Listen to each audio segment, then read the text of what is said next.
2019 के लोकसभा चुनाव में राव इंद्रजीत ने भारतीय जनता पार्टी के प्रत्याशी के तौर पर लड़ते हुए लगभग 4 लाख वोटों से हरा दिया कैप्टन अजय यादव को। कैप्टन अजय यादव कांग्रेस के प्रत्याशी थे, हैवीवेट नेता हैं अजय यादव भी, लेकिन चुनाव में भारी शिकस्त खा गए। गुरुग्राम के अंदर बीजेपी और कांग्रेस के बीच में निर्दलीय प्रत्याशी भी बाजी मारते रहे हैं। अगले चुनाव के लिए ये जरूर है कि सुधीर सिंगला पर ही बीजेपी दांव खेलेगी, ये विचारणीय प्रश्न है। क्या उमेश अग्रवाल को आम आदमी पार्टी का टिकट मिलेगा, ये भी सवाल है। हालांकि उमेश अग्रवाल के टिकट को कोई खतरा होना नहीं चाहिए। 90 है इसमें विधानसभाएं और राज्य में जिले हैं 22। हर जिले का सटीक विश्लेषण देखिए देश रोजाना की स्पेशल सीरीज जिलेवार हरियाणा विद संजय मग्गू। दोस्तों नमस्कार, मैं संजय मग्गू और मौजूद हैं देश रोजाना के डिजिटल मीडिया प्लेटफॉर्म पर। देश रोजाना की स्पेशल सीरीज जिलेवार हरियाणा में आज मैं मौजूद हूं आपके साथ हरियाणा के एक और जिले गुरुग्राम को लेकर। अभी तक मैंने आपसे बात की हरियाणा के 5 जिलों यानी कि अंबाला, भिवानी, चरखी दादरी, फतेहाबाद और फरीदाबाद के बारे में। आज आपसे बात करूंगा अल्फ़ाबेट के हिसाब से अगले जिले यानी कि जो जी से आता है गुरुग्राम के बारे में। गुरुग्राम जिला हरियाणा की मिलेनियम सिटी गुरुग्राम, हरियाणा की साइबर सिटी गुरुग्राम, और उस गुरुग्राम जिला जो कि गुरुग्राम लोकसभा के नाम से चलता है। गुरुग्राम जिला जिसकी 4 विधानसभा सीटें हैं और गुरुग्राम लोकसभा का प्रमुख क्षेत्र है गुरुग्राम जिला। अगर आपसे बात करें लोकसभा स्तर पर तो गुरुग्राम लोकसभा चुनाव के लिए 2014 और 2019 में 2014 के चुनाव में भी राव इंद्रजीत सांसद बने, 2019 के चुनाव में भी राव इंद्रजीत सांसद बने। हालांकि राव इंद्रजीत सांसद 2009 में भी थे, लेकिन 2009 में राव इंद्रजीत सांसद बने थे कांग्रेस पार्टी से और 2014 और 2019 में राव इंद्रजीत सांसद बने भारतीय जनता पार्टी से। 2009 के लोकसभा चुनाव में जब वो कांग्रेस से प्रत्याशी थे राव इंद्रजीत, तो उन्होंने चुनाव मैदान में हराया था जाकिर हुसैन को। बहुजन समाज पार्टी के प्रत्याशी थे उस समय जाकिर हुसैन। और 2014 का जब चुनाव हुआ तो एक बार फिर जब बीजेपी में आ गए राव इंद्रजीत, भारतीय जनता पार्टी से लड़े, तो उनके सामने फिर थे जाकिर हुसैन, और अब की बार जाकिर हुसैन थे इंडियन नेशनल लोकदल से। 2019 का लोकसभा चुनाव आया तो इंडियन नेशनल लोकदल टूट करके 2 हिस्सों में बंट चुकी थी। गुरुग्राम लोकसभा उस समय आम आदमी पार्टी के खाते में गया था, क्योंकि आम आदमी पार्टी और जननायक जनता पार्टी का गठबंधन था और इंडियन नेशनल लोकदल ने अपना प्रत्याशी उतारा था। लेकिन इंडियन नेशनल लोकदल की जो हवा उस समय बहुत खराब हो चुकी थी, तो मुकाबला हुआ 2019 के चुनाव में बीजेपी और कांग्रेस का। बीजेपी से राव इंद्रजीत फिर दोबारा थे, मैंने आपको पहले ही बताया, और उनके सामने कांग्रेस से थे कैप्टन अजय यादव। आपको बता दें कि गुरुग्राम लोकसभा के अंदर कुल 9 विधानसभा सीटें हैं, जिसके अंदर 4 सीटें गुरुग्राम जिले की, 3 सीटें नूह मेवात जिले की और 2 सीटें रेवाड़ी जिले की। रेवाड़ी जिले की रेवाड़ी और बावल, नूह जिले की नूह, पुनाना और फिरोजपुर झरका, और गुरुग्राम जिले की गुरुग्राम, बादशाहपुर, सोहना और पटौदी। ये 9 विधानसभा सीटें कुल हैं। और 2019 के लोकसभा चुनाव में राव इंद्रजीत ने भारतीय जनता पार्टी के प्रत्याशी के तौर पर लड़ते हुए लगभग 4 लाख वोटों से हरा दिया कैप्टन अजय यादव को। कैप्टन अजय यादव कांग्रेस के प्रत्याशी थे, हैवीवेट नेता हैं अजय यादव भी, लेकिन चुनाव में भारी शिकस्त खा गए। नूह जिले की जो 3 विधानसभा सीटें हैं, अगर ये कहें कि कैप्टन अजय यादव इन तीनों सीटों पर केवल जीते, बाकी 6 सीटों पर चुनाव जीते राव इंद्रजीत सिंह। मैं आपसे बात कर रहा हूँ आज गुरुग्राम जिले की। गुरुग्राम लोकसभा क्षेत्र का प्रमुख जिला गुरुग्राम, जिसके अंदर की 4 विधानसभा सीटें हैं। तो लोकसभा स्तर पर जो हमने आपसे बात की, आपको बताया कि क्या माहौल रहा, तो बात करते चले साथ साथ 2024 की भी, कि 2024 के लोकसभा चुनाव के लिए हालांकि राव इंद्रजीत सिंह अब भी भारतीय जनता पार्टी में है, राव इंद्रजीत सिंह की टिकट को कोई खतरा भी नहीं है। लेकिन दूसरी बात एक और ज़रूर सामने आती है कि राव इंद्रजीत सिंह का जो स्वभाव है, जिस प्रकार के वो बोलते हैं, पिछले दिनों जो एम्स को लेकर के उन्होंने जिस प्रकार के शब्द बाण छोड़े अपनी पार्टी के नेताओं पर, वो विचाराधीन हैं, काबिले गौर हैं। हालांकि भारतीय जनता पार्टी के अंदर सुधा यादव भी हैं, भारतीय जनता पार्टी के अंदर राव नरबीर सिंह भी हैं, भारतीय जनता पार्टी में और भी कई नेता हैं, लेकिन फिर भी आप मान कर ये चलिए कि इंद्रजीत सिंह की टिकट को कोई खतरा नहीं है।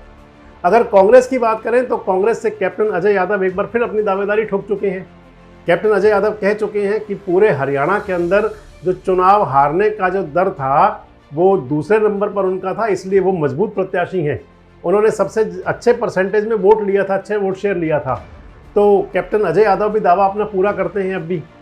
और मान लीजिए कि गुरुग्राम लोकसभा के अंदर अगला जो मुकाबला होगा हालांकि 2024 जब आएगा और जब चुनाव डिक्लेयर होगा और उस समय कैसे कैसे गठबंधन सामने आ जाते हैं, निर्भर तो उस पर करेगा।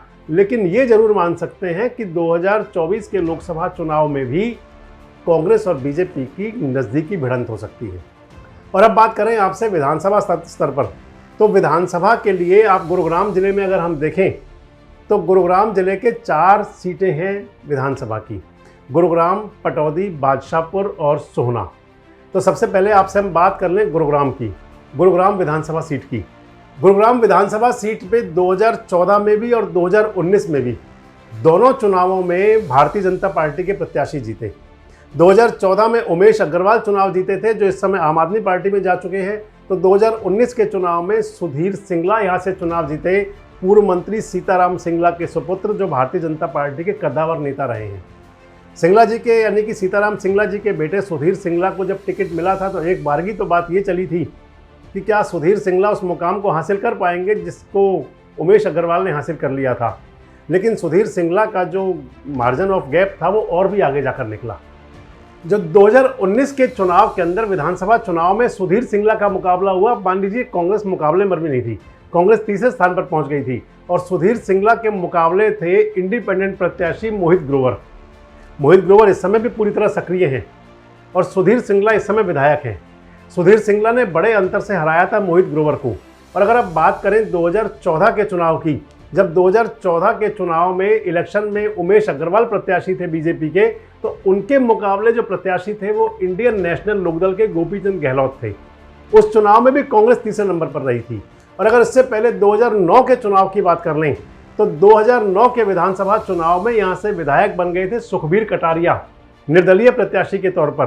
कांग्रेस के प्रत्याशी चुनाव हार गए थे। और अगर 2005 की बात करें तो 2005 में जरूर चुनाव जीते थे वहाँ से धर्मवीर गाबा, 2000 में चुनाव जीते थे वहाँ से गोपीचंद गहलोत इंडिपेंडेंट प्रत्याशी के तौर पर। यानी कि मान लीजिए कि गुरुग्राम के अंदर बीजेपी और कांग्रेस के बीच में निर्दलीय प्रत्याशी भी बाजी मारते रहे हैं। और इस बात को आप मान सकते हैं कि 2019 के चुनाव में भी भारतीय जनता पार्टी के प्रत्याशी के मुकाबले यानी कि सुधीर सिंगला के मुकाबले मोहित ग्रोवर थे, जो आज़ाद उम्मीदवार थे। अब 2024 में क्या हो सकता है? क्या सुधीर सिंगला वापस बीजेपी के प्रत्याशी होंगे? अगर हम बताएं आपको तो 2019 के चुनाव में जब उमेश अग्रवाल का टिकट कटने की बात चली थी तो उस समय कई नाम आए थे। एक नाम आया था स्वामी धर्मदेव का। पटौदी के आश्रम हरि मंदिर के संचालक है स्वामी धर्मदेव।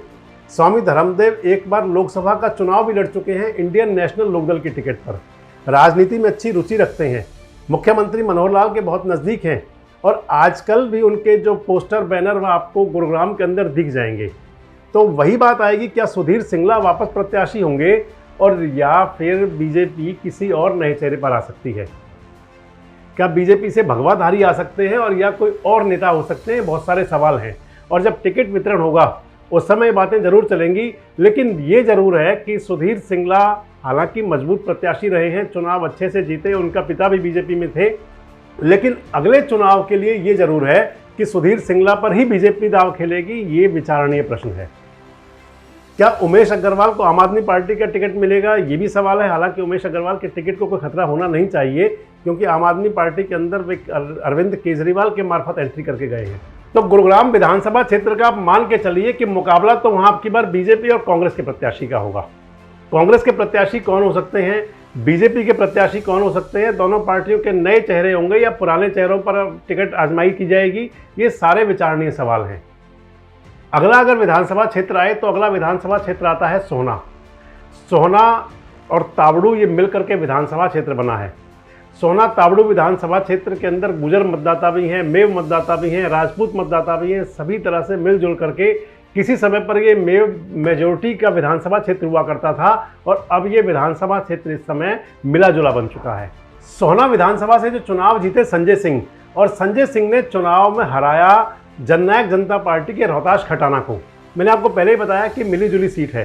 तीसरे स्थान पर जो प्रत्याशी थे वो थे बहुजन समाज पार्टी के नेता।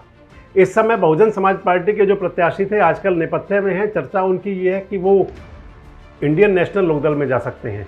रोहताश खटाना आज भी जननायक जनता पार्टी में है। संजय सिंह जो विधायक हैं वो मुख्यमंत्री मनोहर लाल के बहुत नज़दीकियों में माने जाते हैं और संजय सिंह के बारे में ये भी कहा जा रहा है कि शायद संजय सिंह के टिकट को आगे खतरा कोई है नहीं। संजय सिंह पर एक बार दोबारा पार्टी दांव लगा सकती है। लेकिन इसके साथ ये बात जरूर है कि और भी कई नए चेहरे भारतीय जनता पार्टी के सामने आ रहे हैं। और अगर सोहना विधानसभा क्षेत्र की बात करें तो कांग्रेस से यहाँ पर जो अंतिम विधायक बने वो चौधरी धर्मवीर बने। चौधरी धर्मवीर ने चुनाव जीता सोहना विधानसभा से 2009 में। 2014 के चुनाव में भी सोहना विधानसभा क्षेत्र से भारतीय जनता पार्टी ने ही विजय प्राप्त की थी। 2014 के चुनाव में भाजपा के प्रत्याशी के तौर पर तेजपाल चुनाव जीते थे और तेजपाल ने उस चुनाव के अंदर हराया था इंडियन नेशनल लोकदल के नेता को। और मैंने आपको पहले ही बताया कि 2009 में जहां धर्मवीर चुनाव जीते थे कांग्रेस प्रत्याशी के तौर पर, उसके बाद 2014 और 2019 के अंदर कांग्रेस के प्रत्याशी यहां तीसरे, चौथे और पांचवें नंबर तक जाते रहे। यानी कि यहां पर सोहना और जो तावड़ू विधानसभा क्षेत्र है कांग्रेस के लिए मुफीद साबित नहीं हुआ। धर्मवीर के बाद में यहां पर कोई व्यक्ति चुनाव नहीं जीत पाया और 2009 में विधायक बनने के बाद धर्मवीर 2014 के चुनाव से पहले भाजपा में शामिल हो गए और सांसद बन गए भिवानी महेंद्रगढ़ लोकसभा से। और अगर अगली विधानसभा सीट की बात करें गुरुग्राम जिले की, तो गुरुग्राम जिले के अंदर तीसरी विधानसभा सीट आती है बादशाहपुर। बादशाहपुर विधानसभा क्षेत्र से इस समय जो विधायक है वो हैं राकेश दौलताबाद। राकेश दौलताबाद 3 बार चुनाव लड़ चुके हैं, तीसरी बार वो जाकर के विधायक बने। इससे पहले एक बार वो इंडियन नेशनल लोकदल से और एक बार आज़ाद उम्मीदवार के तौर पर अपनी किस्मत आजमा चुके हैं। 2014 की बात करें तो 2014 में यहाँ से विधायक थे राव नरवीर सिंह और 2009 में यहाँ से विधायक थे राव धर्मपाल। 2014 के चुनाव के अंदर राव नरवीर सिंह ने राव धर्मपाल को हराया था और 2019 का जो चुनाव आया जिसके अंदर राव नरवीर सिंह का टिकट कट गया और राव नरवीर सिंह का टिकट कटकर भारतीय जनता पार्टी ने अपना प्रत्याशी बनाया उस समय के भारतीय जनता युवा मोर्चा के प्रदेश अध्यक्ष, जो आजकल भाजपा में प्रदेश सचिव हैं, फरीदाबाद के प्रभारी हैं, मनीष यादव। मनीष यादव को टिकट दिया भारतीय जनता पार्टी ने और राकेश दौलताबाद से चुनाव हार गए वो लगभग 10,000 वोट से। यहाँ पर भी कांग्रेस के प्रत्याशी तीसरे स्थान पर पहुँच गए कमलवीर सिंह। राव नरवीर चुनाव लड़े नहीं और इस समय राकेश दौलताबाद सरकार को समर्थन दे रहे हैं, सरकार के अंदर चेयरमैन हैं। लेकिन मान लीजिए कि 2024 का चुनाव होगा उसके अंदर राकेश दौलताबाद तो कम से कम भाजपा के प्रत्याशी होंगे नहीं। राकेश दौलताबाद अगला चुनाव इंडिपेंडेंट लड़ेंगे, कांग्रेस से लड़ेंगे, लोकदल से लड़ेंगे या नहीं लड़ेंगे, ये सब भविष्य की बातें हैं। लेकिन ये जरूर है कि भारतीय जनता पार्टी का यहाँ पर एक बार फिर कोई नया चेहरा होगा। क्या वो नए चेहरे के रूप में राव नरवीर सिंह हो सकते हैं? वैसे आपको बता दें कि राव नरवीर सिंह से मुख्यमंत्री की नज़दीकियाँ वो बन नहीं पाई जो 2014 में उनके मंत्री रहते रही थी। 2019 में टिकट ऐसा कटा, अगर आपको मैं ये कह दूं कि राव नरवीर पर शनि की ऐसे 7.5 बैठी कि उसके बाद से वो उनके पूरे 5 साल बीतने जा रहे हैं, लेकिन राव नरवीर फोरम में आ नहीं पाए हैं।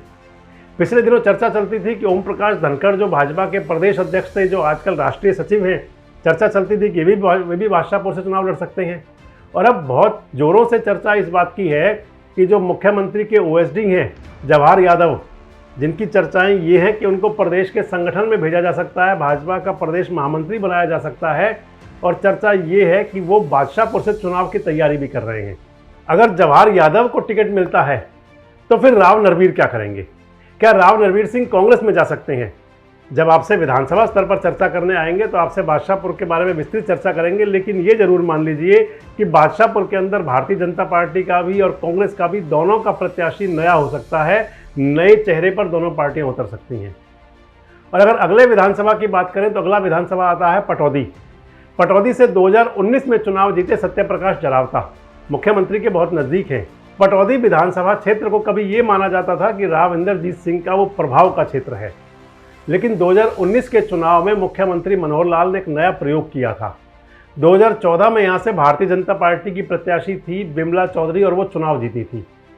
लेकिन 2019 का जब चुनाव आया तो 2019 के चुनाव में भारतीय जनता पार्टी ने बिमला जी का टिकट काट दिया और उनके टिकट स्थान पर टिकट दिया सत्यप्रकाश जरावता को। सत्यप्रकाश जरावता चुनाव जीते लगभग 10,000 वोट से और उनके सामने जो चुनाव हारने वाले थे वो इंडिपेंडेंट प्रत्याशी थे नरेंद्र। यहाँ भी आप माने कि कांग्रेस के प्रत्याशी तीसरे स्थान पर गए। तो पटौदी विधानसभा के अंदर 2014 और 2019 हालांकि दोनों चुनाव में बीजेपी जीती, लेकिन 2014 के चुनाव में जहां बिमला विधायक बनी तो 2019 में सत्यप्रकाश जरावता बने।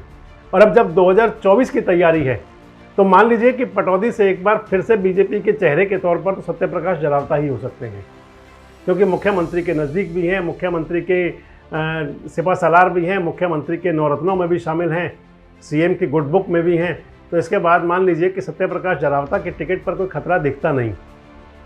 लेकिन ये ज़रूर है कि वहाँ से कांग्रेस का प्रत्याशी कौन होगा, कोई नया चेहरा होगा या किसी पुराने चेहरे पर दाव खेलेगी।